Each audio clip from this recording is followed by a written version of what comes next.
अस्सलाम वालेकुम and welcome to a brand new show. Show का नाम हम आपको बाद में बताएँगे।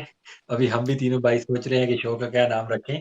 मेरे साथ मौजूद हैं यासिर भाई एंड सलमान भाई।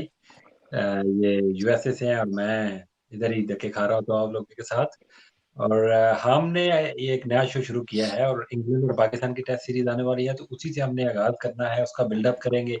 आपके सामने रखेंगे दोनों टीम्स की क्या स्ट्रेंथ्स हैं, क्या वीकनेसेस हैं और कौन-सी टीम ज़्यादा जीतने की अहलियत रखती है। ओवरऑल दोनों स्क्वाड्स के ऊपर बात करेंगे, गपशप लगाएँगे। ये हम तीनों दोस्त हैं ट्विटर के ऊपर तो वेल नोन हैं। मैं तो नहीं हूँ इतना लेकिन सयार भाई और यासिर भाई थोड़े से ज़्यादा हैं। तो मैंने सोचा कि ल- इनकी ट्विटर की स्पेसेस में जो कमेंट्स ये करते हैं ना, ज़रा इसको यूट्यूब के ऊपर लेके आया जाए और आप लोगों के साथ भी शेयर किया जाए कि हम क्या सोचते हैं क्रिकेट के बारे में। तो उसी के हवाले से आज इंग्लैंड की सीरीज़ से ही आगाज़ करेंगे। इस हिस्टोरिकल सीरीज़ है। इंग्लैंड की टीम आ चुकी है और आते ही बेन स्टोक्स ने हमारे सबके दिल जीत लिए पहले से ही।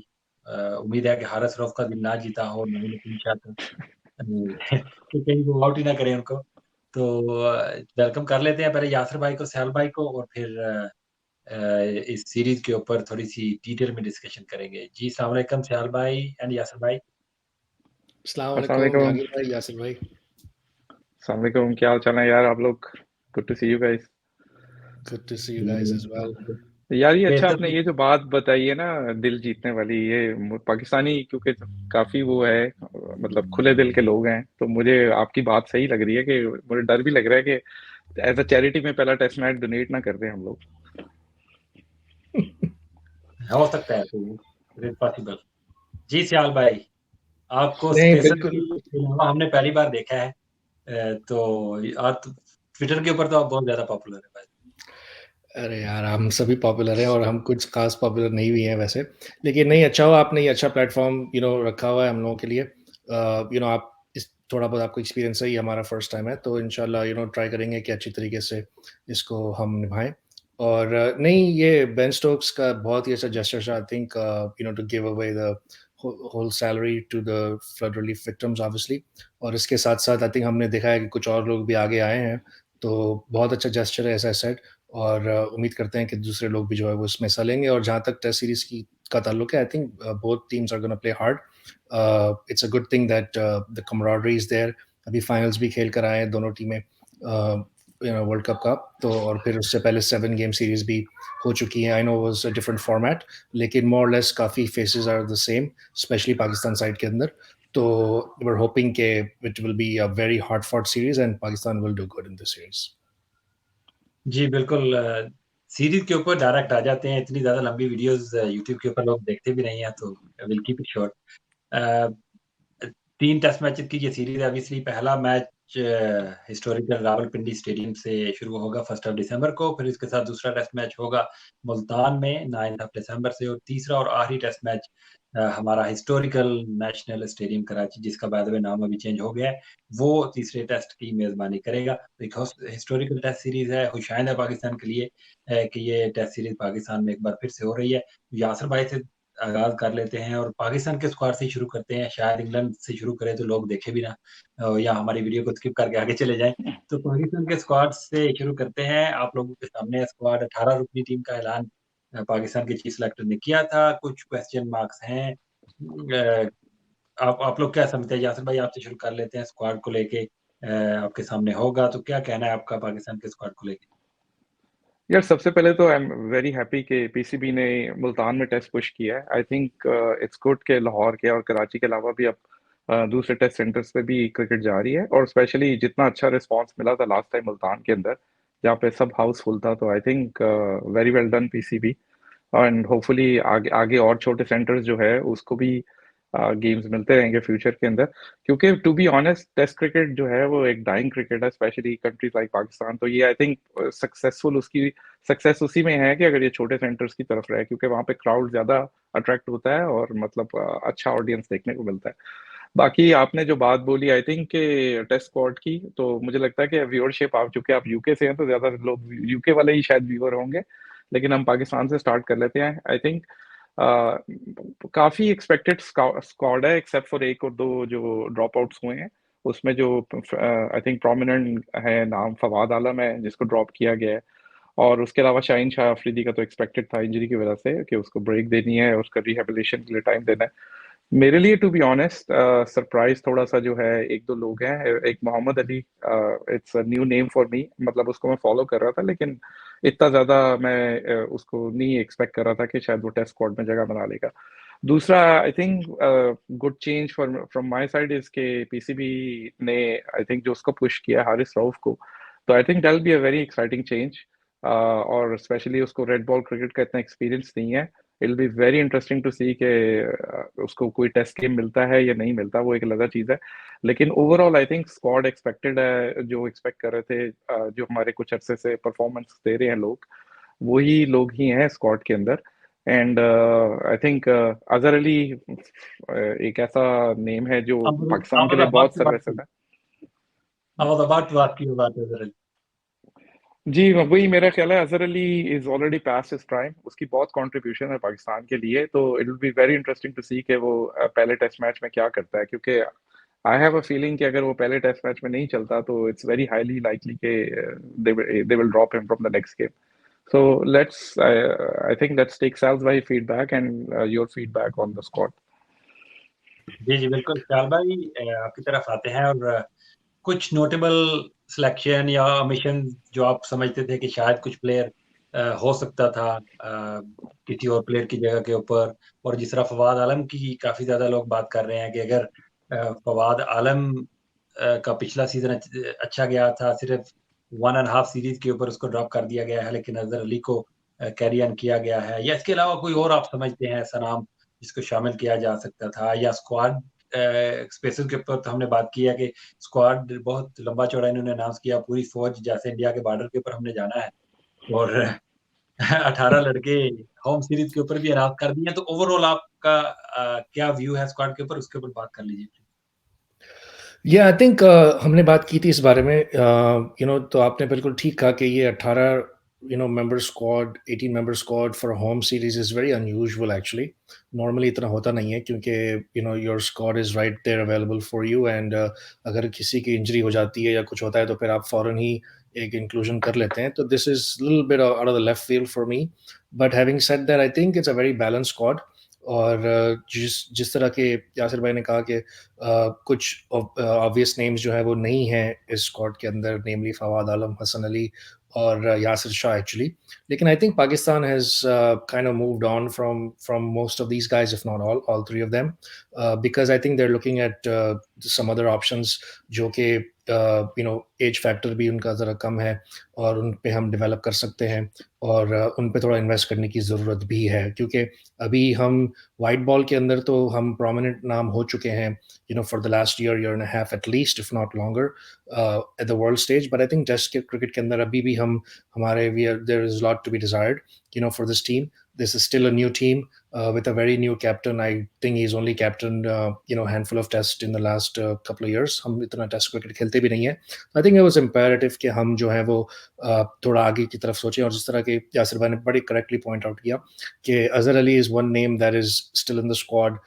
But I think Pakistan is hell-bent on playing him 100 test, obviously, क्योंकि ये एक लैंडमार्क है, और even though a lot of us don't agree with that, because आप 95 टेस्ट मैच खेलने के बावजूद भी अगर आप अपनी जगह सीमेंट नहीं कर सके हैं, तो फिर definitely there is some gaps. But having said that, he's been a great servant for Pakistan cricket. We cannot take things for granted. But I think in light of what Pakistan has done with the other guys, I think this might be his last hurrah, if you will, for Azhar Ali. And if he performs well, then I think we can move forward. But it's a well balanced side. I don't know if you want to go player by player, but I think bowling unit is new, or thoda inexperienced hai, but the talent is there. Sorry to cut you down, Sal bhai. I just wanted to थोड़ा सा इसको summarise भी करते हैं। अभी जो England की team के ऊपर भी हमने थोड़ी सी बात करनी है, क्योंकि पहले टेस्ट से पहले शायद हमें मौका ना मिले एक और वीडियो बनाने का, तो बैटिंग के ऊपर पहले थोड़ा सा कर लेते हैं कि who do you guys think are going to be the key players, and what kind of batting formation we should play, or which batsman should we go with from the first test match. और की player आपके लिए क्या हो सकता है? जैसे मेरे लिए मुझे ऐसा लगता है कि Abdullah Shafique is going to make a name again, he is a very very talented player. मैं भी बाबर के साथ साथ मुझे ऐसा लगता है कि technically the most correct batter of Pakistan है, और जिस तरह से उसने ऑस्ट्रेलिया के अगेंस्ट परफॉर्म किया, फिर श्रीलंका में परफॉर्म किया और मुश्किल रन बनाता है। मुझे ये प्रॉब्लम रहती है हमारी टीम से ओवरऑल कि हमारे बैटर्स ना कई बार मुश्किल जगह पे जहाँ रन बनाने की जरूरत होती है वहां जान छुड़ा के चले जाते हैं, लेकिन Abdullah Shafique is the guy जिसने इतने छोटे से करियर में भी 2 इनिंग्स ऐसी खेली हैं कि जहां पाकिस्तान को जरूरत थी। और उसके अलावा मिडल ऑर्डर में अगर देखा जाए तो वहां भी टॉप के आपके 4 तो सेटल नजर आते हैं, लेकिन 5वें नंबर के ऊपर भी एक टाई है कि साउथ शकील खेलेंगे या सलमान अली आगा खेलेंगे। रिजवान पिछले टेस्ट मैच में नंबर 4 या 5 के ऊपर खेले थे, अब उनको कहाँ बारी करनी है? तो there are few questions to be answered. तो ओवरऑल आप लोगों के लिए की प्लेयर्स अगर बैटिंग में देखा जाए तो वो क्या हो सकते हैं? यासिर भाई आपसे शुरू करते हैं, और साथ में आपके टॉप 5 बैटर्स कौन होने चाहिए जिनको पाकिस्तान को खिलाना चाहिए इस टेस्ट सीरीज से? यार टू बी वेरी ऑनेस्ट, पहले 4 बैटर तो आपके सेटल हैं बिल्कुल ही। मतलब जिस तरह आपने बोला कि अब्दुल्ला शफीक, आई थिंक उसने बहुत थोड़े अरसे पे काफी बड़ी इनिंग्स खेल दी है। अब मेरा ख्याल है कि लोग पूरे करियर में इस तरह की इनिंग नहीं खेल सकते जो उसने एक श्रीलंका में इनिंग खेल दी थी, आई थिंक। और दूसरा जो उसने मैच बचाया था एक, तो उसके बाद इमाम अच्छी फॉर्म में है, तो आई थिंक इमाम और यही ओपन करेंगे। उसके बाद वन डाउन पे अजहर अली है। आइडियली मेरे ख्याल से शान मसूद को खेलना चाहिए, लेकिन अब फिलहाल फर्स्ट गेम के लिए तो अजहर अली है, और नंबर 4 पे बाबर। तो ये 4 तो आपके सेटल है। आई थिंक क्वेश्चन इज के 5वें नंबर पे, जिस तरह आपने बोला कि आगा सलमान आता है या सऊद शकील आता है, मैं पर्सनली प्रेफर करूंगा कि हमें स्पेशलिस्ट बैट के साथ जाना चाहिए। अगर आप मतलब 4 स्पेशलिस्ट बैट टेस्ट मैच में बहुत कम है, और रिजवान की फॉर्म जो है वो भी मतलब इतनी अच्छी नहीं है टेस्ट मैचेस के अंदर अभी रिसेंटली। इवन दो उसने कुछ एक दो 50 किए थे उधर श्रीलंका में और उससे पहले, लेकिन टू बी वेरी ऑनेस्ट, मैं तो ये भी हम लोग बात कर ही रहे थे कि मेरे ख्याल से it's not a bad choice कि अगर सरफराज को भी मौका दिया जाए और उसको रिजवान को रेस्ट दिया जाए, बट जो कि वेरी अनलाइकली।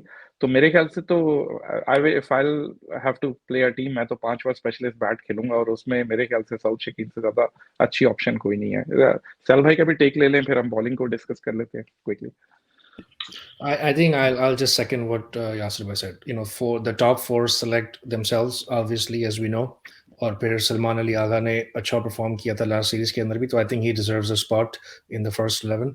और फिर यू नो जिस तरीके से you know I would just Fawad Alam को अगर रेस्ट दिया ही है तो it's impaired you know incumbent upon us कि हम एक नए यंगस्टर को उस स्लॉट में फिल करें। तो नंबर 5 में मेरे लिए भी Saud Shakeel would be my preference actually, और फिर obviously Rizwan as a wicket keeper. So I think that this will be the top 7, if you will. You know, this is the way I see it. But again, we've picked an 18-man squad. We have a lot of options. और फिर हम देखते हैं कि आगे किस तरीके से टीम मैनेजमेंट क्या सोच रही है और उनका क्या माइंडसेट है। But for me I think ये 7 जो है वो they select on their own. Right, अभी पहले चले बॉलिंग की बात कर लेते हैं, और फिर ओवरऑल जो चैलेंज हमारे सामने आने वाला है इंग्लैंड की टीम का, और the kind of cricket they play, baseball का डंका बजने वाला है पिंडी स्टेडियम में पहले मैच से, तो उसके ऊपर भी बात मैं करना चाहूंगा कि हमें किस अप्रोच के साथ टेस्ट क्रिकेट को खेलना चाहिए। क्योंकि चले उसके ऊपर पहले बात कर लेते हैं, बॉलिंग में बाद में आ जाएंगे। तो ब्रीफली हम उसके ऊपर बात करते हैं कि देखिए हम खेलते हैं 2.5 3 के इन बिटवीन, और हम एक दिन में 230 से 250 रेगुलर रन बनाते हैं टेस्ट मैचेस में, लेकिन इंग्लैंड की टीम आपको ऐसा नहीं करने देगी। अगर इंग्लैंड को आपने हराना है, you have to play positive cricket. इसका ये मतलब नहीं है कि आप T20 शुरू कर दें, लेकिन एज ए बैटर आपको पॉजिटिव अप्रोच के साथ खेलना पड़ेगा, और आपको टेस्ट मैच जो है ना वो ऐसी बैटिंग करनी है कि आपने छीन के लेके जाना है इंग्लैंड से आगे।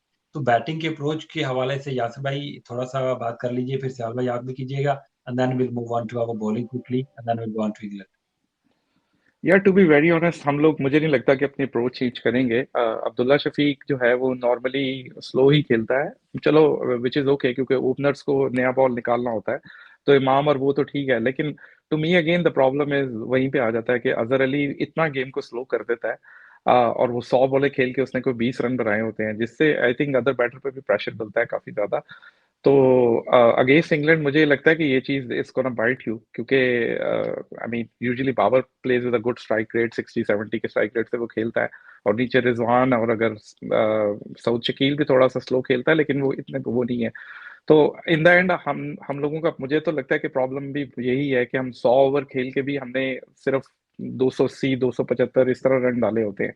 तो आई थिंक ये बहुत बड़ा चैलेंज होगा पाकिस्तान के लिए, और थोड़ा सा जो है ना अप्रोच चेंज करनी पड़ेगी हमें, स्पेशली अगर कंपेयर टू इंग्लैंड। अगर वो 100 ओवर खेल रहा है तो वो उन्होंने 400 रन डाले होंगे वहां पे मिनिमम। फर्स्ट ऑफ ऑल तो अगर इंग्लैंड 100 ओवर खेल जाता है तो most likely you will be out of the game.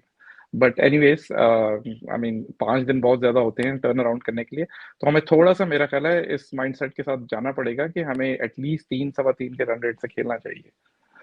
उसमें यह है कि आपके पास जो, अगर फहीम अशरफ को खिलाते हैं या उसको आगा सलमान को, तो वो थोड़ा सा तेज खेलते हैं उसमें, तो मे बी वो कैच अप कर लेंगे उसको एंड पे। लेकिन आई थिंक शुरू के जो है 50 ओवर अगर हमारे टॉप 4-5 बैट्समैन खेलते हैं, तो उसमें आप यही एक्सपेक्ट करेंगे 2.5 पौने 3 के रन रेट से ही जाएंगे मोस्ट लाइकली।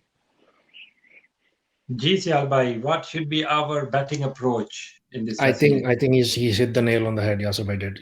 क्योंकि run rate matters. Even though as he said ये कोई T20 नहीं है, लेकिन टेस्ट क्रिकेट भी अभी बहुत इवॉल्व हो चुकी है, specially with the advent of baseball, right?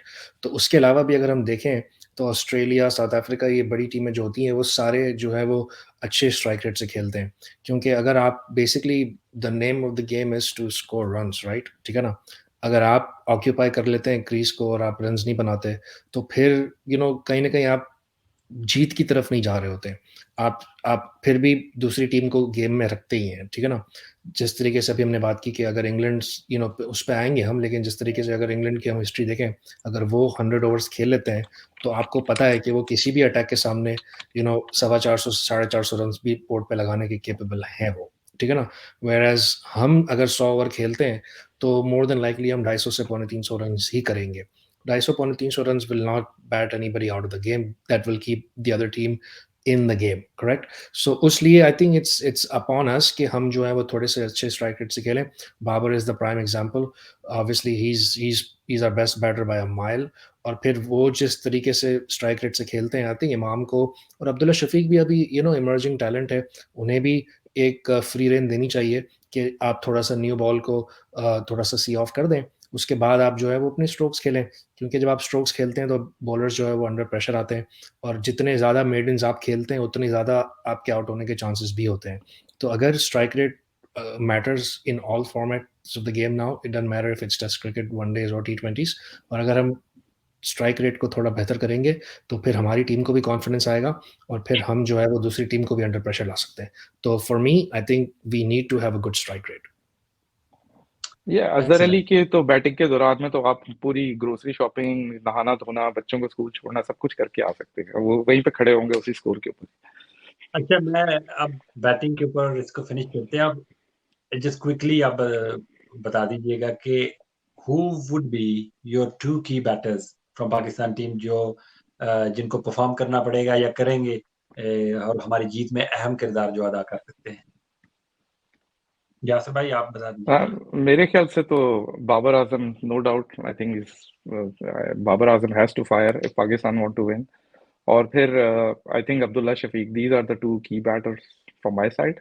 और अगर अजहर अली नहीं खेल रहा और शान मसूद उसकी जगह खेल रहा है, तो मेरे ख्याल से then Shan Masood will be another key batter. But I think Babar Azam and Abdullah Shafique for sure. जी सर I भाई, think आपके नाम लिखना है। I will go with the less obvious names. Babar Azam, Abdullah Shafiq are the 2 batters. Obviously we all can agree to that. लेकिन I think what I'm looking at कि ये हमने 5 matches की हमारी बाकी है, 3 इंग्लैंड के साथ और 2 न्यूजीलैंड के साथ, हमें आई थिंक पांचों जीतने हैं to qualify for the WTC final, which is very unlikely.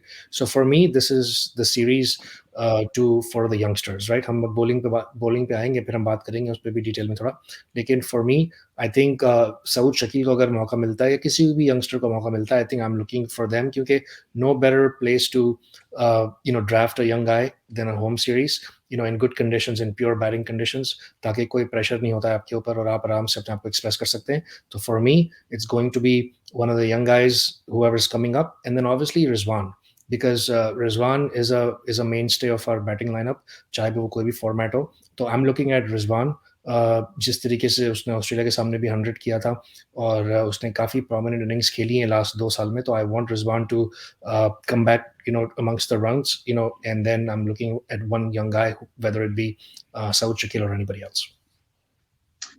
Right, excellent.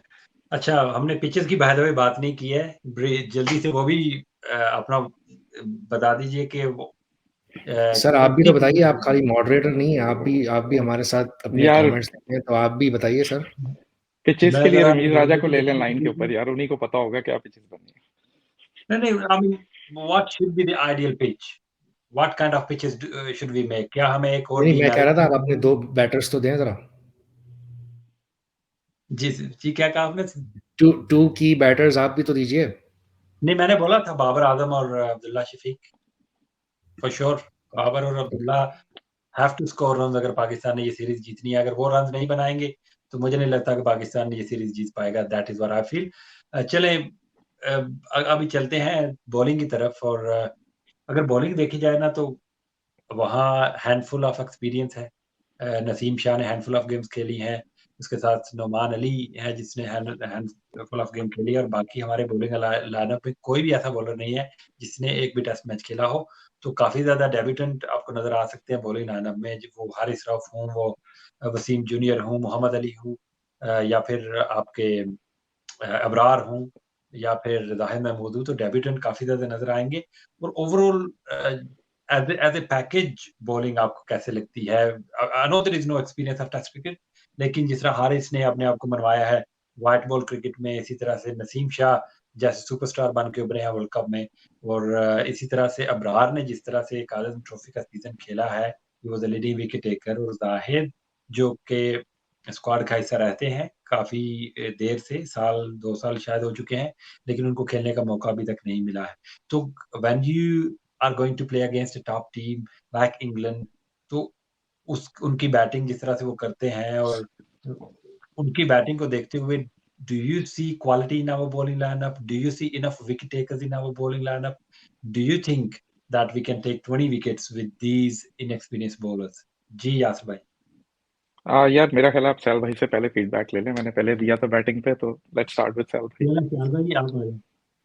अच्छा, देखें, आई थिंक मुझे लगता है कि क्वालिटी तो है हमारे पास बॉलिंग के अंदर, क्योंकि अगर मेरा ये मानना है कि अगर आप एक फॉर्मेट में क्वालिटी दिखाते हैं, जिस तरीके से आपने कहा कि Naseem Shah has become a superstar, Haris is probably the best death bowler in the world when we talk about white ball format, और फिर ऑब्वियसली शाहीन के ना होने से ऑब्वियसली उनकी कमी महसूस हम करेंगे, और फिर Wasim has established himself as a very good death bowler in white ball formats, if not better. So us lihaz se quality is there. So for me, if you are a bowler, you should be able to bowl and pick up wickets, whether it be test cricket or ODI or T20 format. Yes, test cricket के अंदर थोड़ी demands different होती हैं। आपको जो है वो you have to hunt for wickets rather than you getting wickets on when the batsman is ready to attack you. तो उस तरीके से I think थोड़ा सा फॉर्मेट चेंज होता है तो उससे फ़र्क पड़ता है, लेकिन we have enough quality in our depth. Now the question is, are all 3 going to play together? That is the question that only the team management knows right now. जिस तरीके से आपने कहा कि अली मोहम्मद, आई थिंक जो नए हमने draft किए हैं बॉलर, उनको मैंने इतना अनफॉर्चुनेटली देखा नहीं है डोमेस्टिक के अंदर, लेकिन जो सुना और जो पढ़ा है वो यही पढ़ा है कि वो एक एक वर्क हॉर्स टाइप के बॉलर हैं, जो कि अपने आप को लंबे स्पेल्स कर सकते हैं, और पेस शायद उनके पास इन दूसरे बॉलर्स जैसी नहीं है, लेकिन फिर भी I think he's got some skills to him, to that's why he's been drafted. और फिर जैसा आपने कहा कि Abrar is there as a mystery spinner, even though he's very young, he's going to be making his debut. But I think for me, if you have the talent, if you have the quality, then I think you can cover up with experience. तो आप थोड़ा सा उसको cover कर सकते हैं, especially in home conditions, जब आपको पता है आपकी conditions क्या है, आपने इन ग्राउंड्स पे खेल के आप बड़े हुए हैं। तो for me, we have the quality. Yes, we haven't been very good in test cricket and picking up 20 wickets like you said, जिस तरह आपने बात की पहले भी, लेकिन I think अगर हम अपने आप पे बैंक करेंगे तो ही हम जो है वो आगे बढ़ सकते हैं। और जैसा मैंने कहा कि ये for me results definitely will matter इस सीरीज़ के, लेकिन फॉर मी मुझे लगता है कि हमारे जो यंग गाइज़ हैं बैटिंग और बॉलिंग में, उनको एक्सपीरियंस मिलना चाहिए, और एक बड़ी टीम इंग्लैंड के साथ हम खेलेंगे, और स्पेशली वो टीम जो आप पे अटैक करने वाली है, और जो आपको पता है कि that's gonna come hard at you, और फिर आपकी स्किल्स का जो है वो टेस्ट होता है। तो for me the quality is there, it's just a matter of getting the right combination and persisting with it. अच्छा, जल्दी से आप जैसे बैटिंग में 2-2 नाम बताए हैं हमने, बॉलिंग में भी बताएँगे हम तीनों, तो जल्दी से बता दीजिए, फिर यासिर भाई की तरफ चलते हैं। वीडियो थोड़ी-सी लंबी हो रही है, लोग देखते भी नहीं है इतनी लंबी वीडियो। तो कौन से 2 ओह ओके, नाम हम अच्छा। सिर्फ हम तीनों की फैमिली वाली देखेंगे, वो भी मेरा ख्याल है मुश्किल है। वो भी हाँ। जी, जी, विशाल भाई, सो हू वुड जी, बी योर मेरे लिए चूज़? अबरार और हारिस रऊफ। एक्सीलेंट। जी, यासिर भाई, जल्दी से ज़रा बॉलिंग के ऊपर अगर आपने कोई बात करनी है तो कर लीजिए, वरना अपने 2 नाम जल्दी से बता दीजिए, then will move on to England team. तो नहीं, आई अभी थिंक 5 बॉलिंग थोड़ी वही जिस तरह सारे सैल भाई ने भी बात की है कि बॉलिंग थोड़ी इमेच्योर ही है, हमारे मतलब इतना एक्सपीरियंस नहीं है, तो उसमें ऑब्वियसली आपका स्पेयर हेड तो नसीम शाह ही होगा बॉलिंग के अंदर। और उसके अलावा मुझे लग नहीं रहा कि हारिस रऊफ और नसीम शाह दोनों इकट्ठे खेलेंगे एक ही गेम में। हो भी सकता है पिंडी में मे बी, लेकिन मुझे लग रहा है कि मोहम्मद अली जो है वो खेलेगा, स्पेशली उसकी इसी स्पेसिफिकेशन की वजह से कि वो लंबे स्पेल कर सकता है। और उसकी जो मैंने वीडियोस देखी है उसकी पेस इतनी कम नहीं है, वन मिड 130s में वो कर रहा है, late mid to late 130s में। तो मतलब क्विकली रैप अप करने के लिए मेरे ख्याल से तो नसीम शाह और मतलब हार्ड डिसीजन है, लेकिन मेरा ख्याल है Nawaz will be a very critical bowler on these conditions. Left arm spin जो है उसकी आई थिंक क्रूशियल होगी। Thank you guys. नहीं, मैं सयाल भाई के साथ जाऊँगा। मुझे ऐसा लगता है कि हारिस रऊफ और Abrar will be the key. अगर पाकिस्तान ने अच्छा करना है, पाकिस्तान ने मैचेस जीतने हैं, तो these two guys, Haris because of his pace and aggression and that that attitude he brings into the team, और दूसरे Abrar because of his mystery। और इंग्लैंड की टीम हिस्टोरिकली मिस्ट्री बॉलर्स के आगे थोड़ा सा भागते हैं, इनको इतना पसंद नहीं होता मिस्ट्री स्पिनर खेलना। These are the two reasons why I think Haris Rauf and Abrar will have to play a key role, providing कि अगर ये दोनों इस टेस्ट सीरीज के ज्यादातर मैचेस खेलते हैं तो पिचेस कैसी बनेंगी उसके ऊपर हमने बात नहीं की है। वो एक डिबेटेबल चीज रहेगी थ्रू आउट दिस सीरीज। उसके ऊपर मैं ब्रीफली एक बात करूंगा, then will move on to England. मुझे ऐसा लगता है कि पाकिस्तान की स्ट्रेंथ उनकी फास्ट बॉलिंग ही है, even though there are the bowlers are not as experienced, but even then अगर कंपेयर किया जाए स्पिनर्स के साथ, तो मुझे ऐसा लगता है कि फिर भी पाकिस्तान की fast bowling is a lot better than our spin bowling. And हमें किसी एक जेम्स एंडरसन से डरते हुए मुझे नहीं लगता कि हमें कोई बैल्टर बना देने चाहिए या बैटिंग फ्रेंडली या स्पिन फ्रेंडली बनाने के चक्कर में वो ऑस्ट्रेलिया जैसी पिच बना देनी चाहिए। Back your strength, back yourself as a batter to see off James Anderson and then attack the bowler, but make sporting pitches, that will be the key. और हमें as a cricket fan test cricket में ना हमें quality की cricket चाहिए। जीत या हार is part of the game, but all we want to see is good pitch and quality cricket. Now let's move on to England. England की team जब से ब्रैंडन मैकलम आए हैं उनके कोच बने हैं, और उन्होंने वही जो 2015 के वर्ल्ड कप के बाद उन्होंने व्हाइट बॉल में अपना एक टेम्पलेट चेंज किया था, इसी तरह से उन्होंने अब टेस्ट क्रिकेट में भी अपना टेम्पलेट चेंज कर लिया है और वो हाई रिस्क के ऊपर खेलते हैं। उन्होंने ड्रॉ का जो एक पेपर होता है ना अपनी डायरी में से, वो मतलब उखाड़ के फेंक दिया है। वो अब या जीत और या हार की तरफ जाते हैं, पॉजिटिव खेलते हैं। और टेस्ट क्रिकेट में भी वो वनडे या टी20 के स्ट्राइक रेट के ऊपर खेलते हैं, specially in the batting. There batting is their strength. Squad जो है वो स्क्रीन के ऊपर मैं लगा दूंगा, जो देखने वाले हैं वो देख भी पाएंगे उनका उनका स्क्वाड। कुछ नए नेम भी हैं उसमें, जैसे कि बेन डकेट, जिनको हम बड़ी अच्छी तरह से जानते हैं। वर्ल्ड कप से पहले उन्होंने हमारी पिद्दी लगाई थी स्वीप्स और रिवर्स स्वीप्स खेल खेल के। तो he for me is going to be the key, अगर क्योंकि वो ओपन भी करते हैं। हमने टी20 में उनको मिडिल ऑर्डर में खेलते देखा था, लेकिन he can open as well. तो उसके साथ कीटन जेनिंग्स उनकी टीम में वापस आया as an opener. Both had very good county season, 1000+ दोनों ने काउंटी सीजन में रन बनाए हैं, इसीलिए उनकी वापसी भी हो गई है। जैक क्रोली, आप सब उनको जानते होंगे कि सिर्फ पाकिस्तान के अगेंस्ट वो रन बनाते हैं। और उसके बाद जो रूट है, बेन स्टोक्स और लियम लिविंगस्टन पहली बार शामिल हुए हैं, क्योंकि जॉनी बेस्टो नहीं है तो उन्होंने लियम लिविंगस्टन को शामिल किया है। तो how do you see their batting overall, and what kind of threat do we have looking at the batting lineups? जी साल भाई। यार, जानी भाई देखें, आपने जैसा कहा कि पाकिस्तान की जो हिस्ट्री ये बताती है कि हम किसी को भी जो है वो रन्स करवा सकते हैं, हमारे में ये कैपेबिलिटी रही है पहले से। Obviously I am being funny, लेकिन ये कि देखिए on a serious note I think the usual suspects जो रूट, बेन स्टोक्स, ये जो, और अगर वो हैरी ब्रुक और लिविंगस्टन को भी शामिल करते हैं, तो Livingstone is one guy that there is gonna be a wild card for me, because it's one thing to play baseball and it's another thing to play Livingston ball, if you will, ठीक है ना? वो तो मुझे लगता है कि Livingstone अगर स्टार्ट हो जाए तो फिर तो he is gonna make anybody look really really stupid.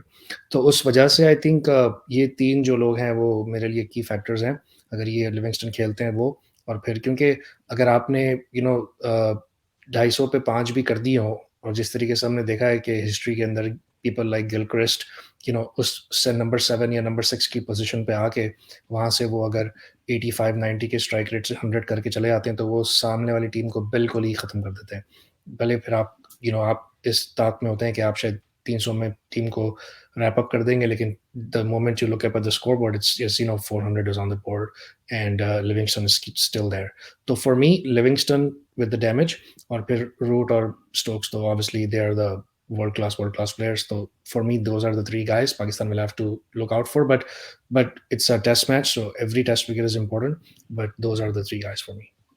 Ji, quickly मैं जो रूट का रिकॉर्ड एशिया में बता दूं, 2 डबल सेंचुरीज है उनकी, एक इंडिया में, एक श्रीलंका में, फिर एक 180 प्लस का स्कोर भी है उनका एशिया में, उसके अलावा और भी सेंचुरीज हैं। तो his record in Asia is humongous. He always score runs against Asian teams, क्योंकि वो स्पिन को अच्छा खेलते हैं, और वो एक ऐसे बैटर हैं इंग्लैंड में मुझे की लगते हैं। बाकी के जो उनके T20 वाले आ गए हैं ना, मुझे उनसे इतना खतरा नहीं है। Joe Root is the kind of player जो कि आपको पता भी नहीं चलेगा एज ए बॉलिंग लाइनअप, और वो आपकी अच्छी बॉलों के ऊपर भी मिल्क करेगा। रोटेशन ऑफ स्ट्राइक उसकी बड़ी बेहतरीन है, स्पिनर्स के against reverse sweep, paddle sweep, conventional sweep, हर तरह की स्वीप वो खेलता है और स्पिनर को सेटल इन नहीं होने देता। For me the key is going to be Joe Root. Yasir भाई, अगर तो आपने बैटिंग के ऊपर कुछ चीज ऐड करनी हो तो कर लीजिएगा, लेकिन will move on to bowling. और क्वेश्चन मैं आपसे पूछता हूँ कि how do you see their bowling lineup? James Anderson है, ओली रॉबिन्सन है, these are the two names. Mark Wood का बाय द वे आज ब्रैंडन मैकलम ने अनाउंस कर दिया था कल कि वो पहला टेस्ट नहीं खेलेंगे। तो barring Mark Wood, how do you see their fast bowling? और स्पिनर उन्होंने एक जैक लीच है, दूसरा रेहान अहमद, जो कि अभी उन्होंने कुछ ही दिन पहले अपने मेन स्क्वाड में शामिल किया है। लेग स्पिनर हैं, पाकिस्तानी ने याद है वो भी। और how do you see their bowling overall? जी, बस जस्ट क्विकली हम लोग ना बैटिंग के अंदर ऑली पॉप को भूल रहे हैं टेस्ट मैचेस के अंदर। आई थिंक रिसेंटली वो काफी अच्छी फॉर्म में है और is a very solid middle order bat. काफी अच्छी टेक्निक भी है और उसकी आई थिंक बैटिंग में शुरू में कुछ प्रॉब्लम्स थे, अब रिसेंटली वो काफी उसने इम्प्रूव किया है। तो मेरा ख्याल है पोप जो है ना वो काफी डेंजरस बैट्समैन है, वो भी मिडल ऑर्डर के अंदर। ठीक है, वो उस तरह का वो एग्रेसिव नहीं है जिस तरह के बाकी हैं, लेकिन वो बेसिकली अपने विकेट की प्राइस लगाता है। तो आई थिंक जो रूट के साथ वो भी एक बहुत वैल्यूबल विकेट होगी। बाकी बॉलिंग काफी स्ट्रांग है यार उनकी, on papers at least. James Anderson जो है, स्पेशली जो गेम्स हमारे हो रहे हैं सारे सुबह के टाइम पे, बॉलर्स को हेल्प मिलेगी, स्विंग बॉलर्स को, एटलीस्ट फॉर फर्स्ट 1 आवर और सो। तो I think James Anderson can be potentially very dangerous. और दूसरा Ollie Robinson, I think will be very critical. अब उन दोनों के साथ आई थिंक तीसरा तो बेन स्टोक्स ही होगा। उसके बाद इंटरेस्टिंग ये है कि इंग्लैंड जो है वो चार फास्ट बॉलर्स के साथ जाता है, बेन स्टोक्स को मिला के, ऑब्वियसली एक ऑलराउंडर या 2 स्पिनर्स लेके आता है। तो रेहान अहमद को मैंने ज्यादा नहीं देखा, लेकिन अभी recently Misbah rated him very high. उसने बोला था कि जब उसने टूर किया था तो उस टाइम पे उसने रेहान को देखा था, तो he was very impressed with him. लेकिन आई स्टिल फील के रेहान की बजाय शायद लियाम लिविंगस्टन को ही अपॉर्चुनिटी मिलेगी खेलने की उसके साथ, लीच के साथ।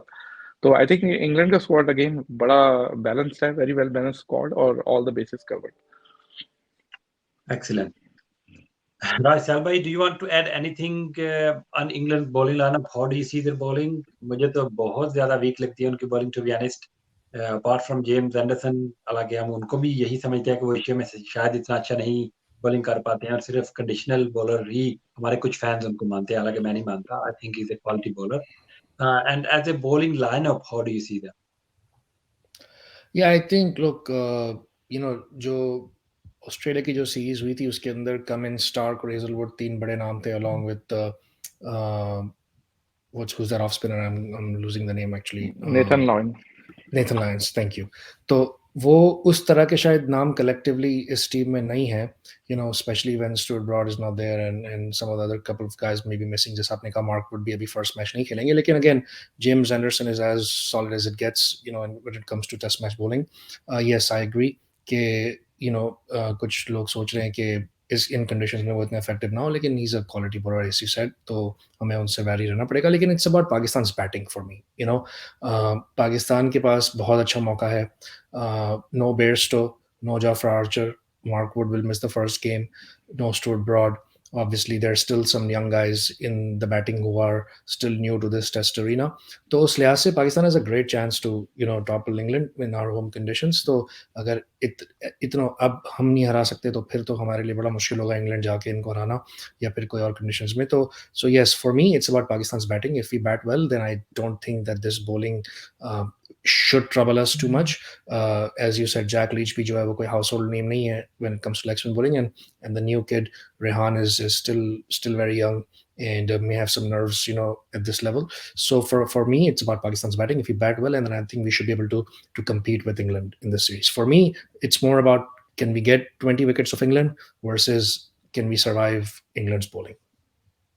जी, excellent.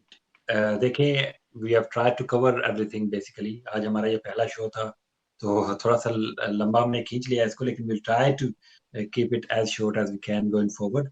और मैं फाइनली आपसे पूछूंगा कि सीरीज का रिजल्ट आप लोगों की नजर में क्या होने वाला है इस जब ये अब इसकी कंप्लीट हो जाएगी, तो what would be the result of this test series? जी यासर भाई। मुझे लगता है 1-1 टाई होगा और एक टेस्ट मैच का ड्रॉ हो जाए किसी तरीके से। Again depending on what pitches will be seeing, but मेरा ख्याल है कि 1-1।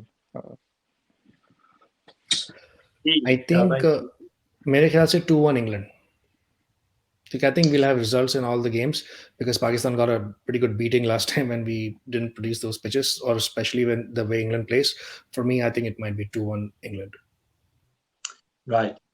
मेरी नज़र में 2-0 टू पाकिस्तान। मुझे ऐसा लगता है कि रावलपिंडी वाला टेस्ट ड्रॉ हो सकता है क्योंकि वहाँ पे द डे इज अभी shorter than Karachi and Multan, तो पूरे ओवर शायद नहीं हो पाया करेंगे, तो that is only reason why I think Pindi test would be a draw, और बाकी के दो test matches I think Pakistan should win, so I would go with 2-0 to Pakistan. जी, यही था जी आज का हमारा ये शो। उम्मीद है कि आप लोगों को पसंद आया होगा अगर आप लोग देखेंगे तो।